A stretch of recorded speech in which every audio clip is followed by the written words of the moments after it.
తెలుగు రాష్ట్రాల్లో అతిపెద్ద lift manufacturer lifts ట్రై.com dealership కూడా ఇవ్వబడును. నమస్తే రజిత గారు. నమస్తే ఉష. ఆడవాళ్ళు, అందులో ఎస్పెషల్లీ హౌస్ వైఫ్స్, వేటి వల్ల ఎక్కువగా వాళ్ళు అంటే పానిక్కి, పెయిన్కి గురవుతూ ఉంటుంటారు? ఏ సిచ్యుయేషన్స్ని వాళ్ళు తీసుకోలేకుండా ఉండే అవకాశం ఉంటుంది అంటారు? అసలు భలే టాపిక్స్ పట్టుకొస్తున్నావు. ఎందుకు అంటే ఇప్పుడు కూడా నేను బయట నుంచి వస్తున్నాను ఫంక్షన్కి. మీరు లేడీస్వి కానీ ఇట్లా ఇష్యూస్వి భలే చెప్తారు, మీరు సుమన్ టీవీలో వస్తారు కదా అని వచ్చి ఒక ఆవిడ మాట్లాడింది. ఇప్పుడు ఈ టాపిక్ ఏదైతే ఉందో, నేను ఇంకా అంటే లేడీస్ పెయిన్ అంటే as being a ladies, though working, though మనం ఇంత చేసినా టేక్ ఇట్ ఫర్ గ్రాంటెడ్ అనేది మన ప్రతి ఇళ్లలో కనిపించడం జరుగుతుంది. మీకు కూడానా మేడం అంటే అఫ్ కోర్స్ ఈ విషయంలో ఎవ్వరు అతిథులు మాత్రం కాదుమా. దీంట్లో మెయిన్ ప్రాబ్లము మీరు అన్నది హౌస్ వైఫ్స్ అన్నారు కాబట్టి, హౌస్ వైఫ్స్గా ఒక ఫోర్స్డ్ మిత్ క్రియేట్ చేసి కొంతమంది వర్కింగ్ ఉమెన్ని జాబులు బంద్ చేయించిన వాళ్ళు బోల్డ్ మంది ఉంటారు. ఎవరైతే వర్కింగ్ ఉమెన్ ఉంటుందో తన కళలు ఏదైతే ఉంటాయో, అంటే కొన్ని ఒక 15, 20 ఏళ్ళు 25 ఏళ్ళు చదువుకొని ఉంటారు. తల్లిదండ్రి ఎట్టు కాదన్నా కొన్ని లక్షలు ఖర్చు పెట్టుంటారు. వీళ్ళు ఇండివిడ్యువాలిటీ అంటే స్వతంత్రంగా ఫ్రీడమ్ ఉన్నంత పవర్ అలా వదిలేసి నువ్వు తోపు, అసలు నువ్వు ఎంత ఇంపార్టెంట్ అంటే మన పిల్లల్ని పెంచడానికి, మన ఇల్లు రన్ చేయడానికి, అంటే ఒక దేశం రన్ చేయటానికి నువ్వు పెద్ద మినిస్టర్వి, హోమ్ మినిస్టర్ అంటూ ఉంటారు కదా మనల్ని జనరల్గా అని అష్టోత్తరాలు చదవంగానే ఆమె కూడా నమ్మేసి, ఓ మై గాడ్ నేను ఎంత పవర్ఫుల్లా, నేను లేకపోతే మొత్తం ప్రపంచం అల్లకల్లోలం అయిపోద్ది, నా ఇల్లు మొత్తం అతలాకుతలం అవుతుంది, అత్తమామకు కూడా వీళ్ళందరికీ నువ్వే ప్రియారిటీ అనే ఒక ఇల్యూజన్ కల్పించి అంత ఇంపార్టెన్స్ క్రియేట్ చేసి అక్కడి నుంచి ఒక్కటేసారి ఆ కుర్చీని అట్లా కదిపేసి తీసుకొచ్చి నేలకు దింపి కూర్చోబెడతారు. ఇక తర్వాత నేలకి దింపి కూర్చోబెట్టిన తర్వాత మీకు ఒక ఇంపార్టెంట్ సీన్ రీక్రియేట్ చేయాలంటే, ఒక గుర్రం మీద కానీ ఒక క్వీన్ లాగా ఒక దగ్గర కూర్చున్న ఒక లేడీని తీసుకొచ్చి ఒక యుద్ధ భూమిలోకి దింపి, రైట్, దింపితే మీరు అటు ఇటు పరిగెడుతూ ఉంటే ఆ మనిషి అక్కడ ఉంటే ఇటోళ్ళు ఇటు వెళ్ళిపోతుంటారు, ఇటు వెళ్ళిపోతుంటారు. అసలు ఆవిడ ఎవరన్నా చూస్తారా అక్కడ మనిషిని? ఎగ్జాక్ట్లీగా ఈ హౌస్ వైఫ్కి ఈ థియరీ వర్కౌట్ అవుతుంది. ఎందుకంటే ఆవిడ మీటింగ్లో ఉన్నప్పుడు, ఫర్ ఎగ్జాంపుల్ ఫోన్స్ అలౌడ్ ఉండవు, బట్ మోస్ట్ ఆఫ్ ద టైంలో ఒకవేళ బిజీగా దాంట్లో వర్క్లో ఉన్నప్పుడు ఫోన్ చేస్తే ఏం చేస్తుందంటే, ఎంత హస్బెండ్ చేసినా హస్బెండ్ ఆయనతో కూడా ఎత్తాడు, ఎందుకంటే అసలు ఇంకా బిజీ ఉంటారు కాబట్టి. సేమ్ మీటింగ్స్ జరుగుతుంటాయి కానీ వైఫ్ ఎత్తుతుంది. ఒక రకమైన చిన్న రెస్పాన్సిబిలిటీ, చిన్న భయం, వీళ్ళు కాల్ చేశారంటే ఏమైనా నా అవసరం ఉందేమో, నేను తీర్చగలుగుతానేమో, నా అవసరం నా పిల్లోడికి ఉందేమో, వాడు బాగున్నాడా లేదా అనే ఒక చిన్న ఆ ఒక్క నేనే రెస్పాన్సిబిలిటీ వీళ్ళిద్దరికీ అనే ఒక చిన్న ఫీలింగ్తో అంత బిజీలో కూడా 80 to 90% ఎత్తుతారు. అంటిల్ అన్లెస్ చూడకపోతే, until unless it is not a serious meeting, though కూడా ఎత్తుతారనే చెప్తాను నేను. సో ఎత్తుతారు. అలాంటి విమెన్ ఇంకా హౌస్ వైఫ్ అయినప్పుడైతే ద మోస్ట్ అంటే టేక్ ఇట్ ఫర్ గ్రాంటెడ్ ఒక థింగ్ లాగా వాడతారా, వాడరా అంటే పొద్దున లేవంగానే డబ్బాలు మాత్రం అక్కడ ఉండాలి. అది ఎలా వచ్చింది, ఆవిడ ముందు లేచింది ఏంటి, ఆవిడ ముందు ఎంత కష్టపడ్డది, ఆ కూరగాయలు తీసుకురావడానికి, ఆ కూరగాయలు కట్ చేయడానికి, ఆ పప్పో ఉప్పో ఉన్నదా లేదా, జీలకర్ర అయిపోయిందా, అది వెనకాల మళ్ళీ ఆర్డర్ చేసి తెప్పించుకుందా, అసలు నాకు ఇక్కడ ఊపిరి ఆడతలేదు. కానీ నాకు గుర్తొస్తే అప్పటికి ఒక్కొక్కసారి వాళ్ళు వెళ్ళే టైంకి ఒకటి ఉండకపోతే అట్లా ఫోన్ చేసి బ్లింకిట్లో పెట్టి అది వస్తుంటే 4 సార్లు బయటికి తిరిగి తీసుకొచ్చి, వాళ్ళకి అసలు ఇంత కూడా నాలెడ్జ్ ఉంటుంది. అది ఆ టైంలో నువ్వు అంత బిజీగా చేస్తుంటే ఇంకెవరైనా గబుక్కును పిలిచారనుకో, అరే నేను పనిలో ఉన్నాను అనలేదు. ఒకవేళ అంటే ఏం చేస్తున్నావు, అంత పెద్ద పని ఏంటి, ఈ వర్డ్స్ ఎంతమంది ఫేస్ చేసి ఉంటారు ఉష? ఎవరు అతిథులు కాదని మీరే చెప్పారు, అందరూ ఫేస్ చేసిన వాళ్ళు. అందరూ ఫేస్ చేశారు. అదొక రకంగా అంటారు కదా, నేను ఇందాకే ఒక వీడియోలో కూడా చెప్పాను. అంటే హౌస్ వైఫ్ అనే ఒక ట్యాగ్కి కుచ్చునై కర్తి అంటే like she won't do anything, ఏమీ చెయ్యదు, హౌస్ వైఫే. ఆ ఏమీ చెయ్యదు అని ఎవరైనా అన్నప్పుడు వాళ్ళని ఒక 1 month ఇల్లు మొత్తం రన్ చెయ్యమని చెప్పాలి. అప్పుడు ఏమి చేస్తోందో ఏమి చెయ్యట్లేదో మీకు ఎక్స్పీరియన్స్ అది. ఆ దమ్ము ధైర్యము ఏదైతే ఇందాక నేను చెప్పాను, తన జాబుని, తన పవర్ని, తన ఆశల్ని, తన కలలను తను ఇన్వెస్ట్ చేసిన, తన తల్లిదండ్రి ఇన్వెస్ట్ చేసిన డబ్బుని అలా త్యాగం చేసి కుటుంబం కోసము మీరు ఎప్పుడు కరుణిస్తారా, ఎప్పుడు మెచ్చుకుంటారా అని అల్లాడిపోయే చూసే ఆడవాళ్ళకి అదే భర్తను నువ్వు ఫ్యామిలీని, నువ్వు పిల్లల్ని చూసుకో, నాది పెద్ద జాబు లేకపోతే నాకు ఎక్కువ కెరియర్ ఉంది అని అంటే ఎంతమంది మగాళ్ళకి ధైర్యం ఉంటుంది వదిలేయడానికి? అసలు ఎక్కడ ఈక్వాలిటీ? నేను ఈక్వాలిటీ మళ్ళీ జాబ్ చేయాలి, గొప్ప బయటికి వాళ్ళ గురించి మాట్లాడా, నేను త్యాగం గురించి మాట్లాడా. Are you really equal to do that sacrifice in your life? No. So there is no comparison and coming of this sacrifice ya. ఎందుకు అంటే ప్రతి చోట ఒక భయం. నేను గనక జాబుకు పోతే కాదు అని మొండిగా నా పిల్లోడికి ఏమైనా అయితే నేను బ్లేమ్ అవుతాను. నేను ఈరోజు నా ఫ్రెండ్స్ పార్టీకి పిలిచినరు, లేకపోతే ఒక ట్రిప్కి వెళ్తే మా అత్తయ్యకో మా మామయ్యకో ఏమైతే ఆ గిల్ట్తో నేను చచ్చిపోతాను. నీ అమ్మ నాన్న అదే కండిషన్లో ఎక్కడే ఉంటారు. మరి నీ భర్త అంత కేర్ తీసుకుంటున్నాడా? నువ్వు తీసుకుంటున్నావా? ఆ గిల్ట్ అక్కడ లేదు. నువ్వు ఓన్ చేసుకున్నావు ఈ ఫ్యామిలీని, అవునా?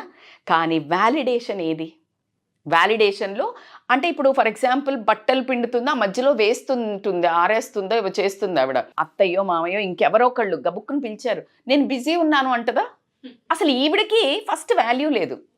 ఈవిడ చేసే పనుల మీద ఈవిడికి వాల్యూ లేదు. She will leave that everything and she will run in to the people. అందుకే వాల్యూ క్రియేట్ కాలేదు. ఈ వాల్యూ ఈ పనులతోటే వాళ్ళ జీవనము, మన జీవనం అందరిది గడిచేది. బికాజ్ బట్టలు మంచిగా ఉండాలి, వంట కావాలి, లేకపోతే ఎనీథింగ్ ఎన్ని కానీ ఇవన్నీ వదిలేయొచ్చు అని చెప్తుంటారు వీళ్ళు. ఎందుకు అంటే ఆ క్షణం వాళ్ళకి అవసరం ఉంది. సో లేడీయే తన వర్క్కి తన ఇంపార్టెన్స్ ఇవ్వకపోవడం వల్ల వచ్చిన కష్టం కూడా అని నేను చెప్తాను. Lady should start saying no. Housewife ఏదైతే పనులు ఉంటాయో వాటికి ఇంపార్టెన్స్ క్రియేట్ చేయాలి అని చెప్తాను.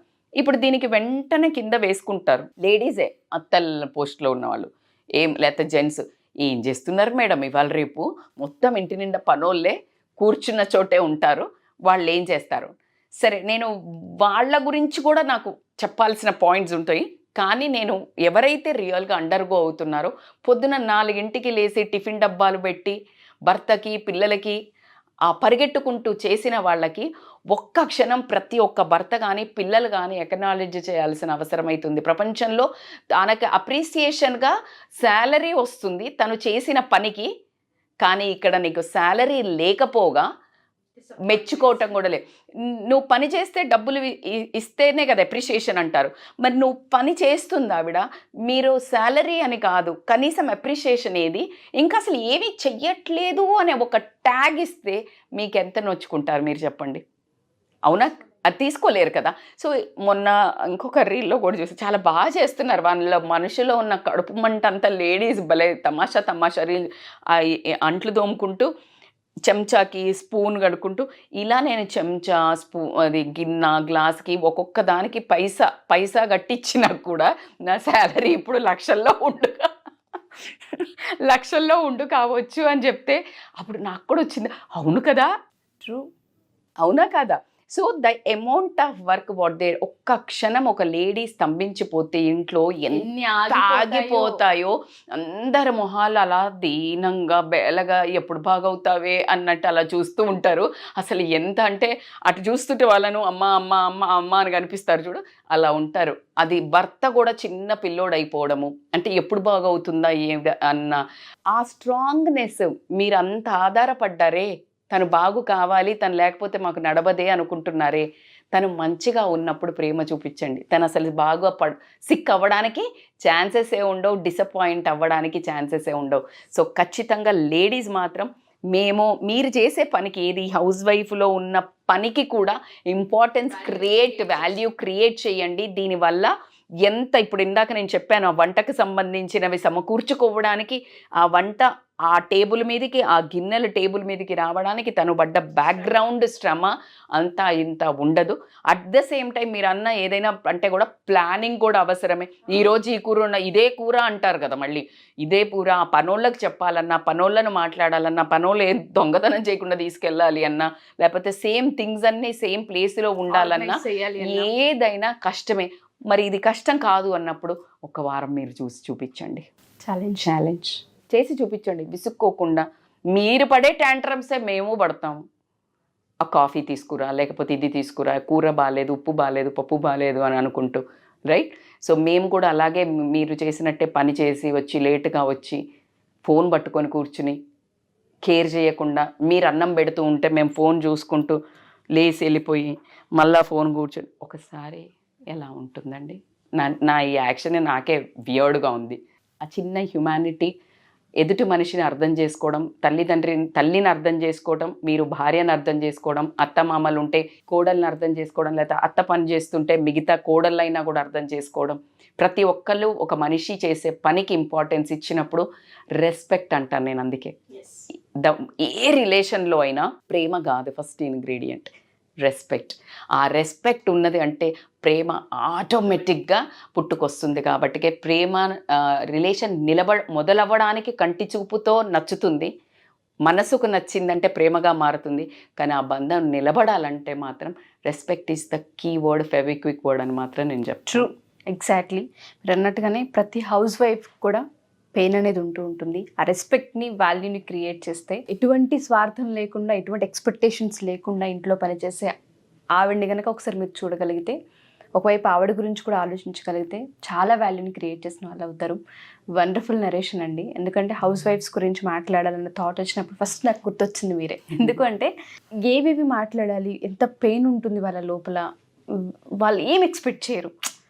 కూర చేసినప్పుడు బాగుంది అని చెప్తే బాగుండు, ఆ చిన్నవే ఉంటుంటాయి. బేసికల్గా ఇప్పుడు డబ్బు తీసుకొచ్చిన వాళ్ళకే ఆధిపత్యం. కానీ డబ్బు సంపాదించే వాళ్ళను వదిలేపిచ్చి ఈ పని చెప్పి నువ్వు ఆధిపత్యం లేదు, నువ్వు ఏం పనికిరాని దానిలో మానిటరీ తేవట్లేదు కదా అని క్రియేట్ చేస్తే ఆధిపత్యం ఉండటం కాదు, ఉన్న ఆధిపత్యాన్ని వదులుకొని వచ్చిన వాళ్ళను ఎంత అధిపతులని చెప్పాలండి. ఛాలెంజ్ అది. ఇది కనుక డిసగ్రీ అనుకున్న వాళ్ళు ఒక 1 వీక్ చేసి చూపిస్తే అగ్రీ చేస్తాము. మీతో ఇంటర్వ్యూ కూడా చేస్తాము. ద మోస్ట్ అమేజింగ్ హస్బెండ్ అనే టైటిల్ ఇచ్చి ఇక్కడ కూర్చోబెట్టి మేము ఖచ్చితంగా ఇంటర్వ్యూ చేస్తాము. థ్యాంక్ యూ రజిత గారు. Thank you so much. Thank you so much Usha.